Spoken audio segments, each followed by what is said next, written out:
తుఫాను అనంతరం తీసుకోవాల్సిన చర్యలపై ఆత్మకూరు నియోజకవర్గ అధికారులతో మంత్రి ఆనం రామనారాయణ రెడ్డి టెలికాన్ఫరెన్స్ నిర్వహించారు. అన్ని గ్రామాల్లో నీటి నిల్వలు లేకుండా పంచాయతీ అధికారులు శానిటేషన్ కార్యక్రమాలు వెంటనే ప్రారంభించాలని మంత్రి అన్నారు.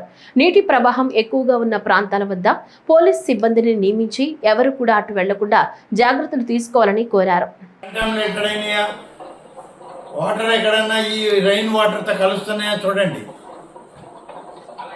తర్వాత ప్రతి విలేజ్లో కూడా అన్ని విలేజెస్ మనకి హెవీ రైనే వచ్చింది లాస్ట్ 2 days నుంచి. కాబట్టి అంతా బ్లీచింగ్ చేయడం, కెమికల్ స్ప్రేయింగ్ చేయడం ఇవన్నీ కూడా పక్కాగా జరగాలి.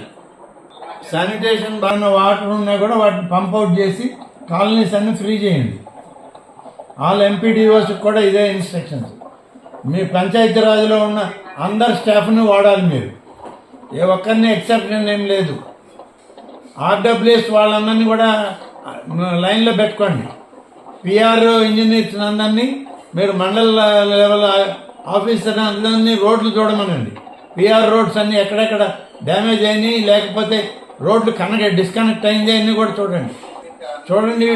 ఏదున్నా ఇవాళ వర్షం లేదు కాబట్టి మధ్యాహ్నం 12 o'clock లోపల మొత్తం రెక్టిఫై కావాలి. మీరు ఫాలో అప్ చేయండి. అవసరమైన దగ్గర మేజర్ కెలామిటీ ఉన్న దగ్గరికి మీరు పోయిరండి. అందరు ఏఈస్ మీకు ఉన్నారా అన్ని మండలాల్లో? ఓకే, అందరికీ చెప్పండి. అందరు కూడా లైన్లో ఉన్నట్టున్నారు. అందరికి కూడా మీరే ఇన్స్ట్రక్షన్స్ ఇవ్వండి. నిన్న చేజర్లలో డిస్టర్బెన్స్ ఎక్కువ ఉండింది, పవర్ డిస్టర్బెన్స్.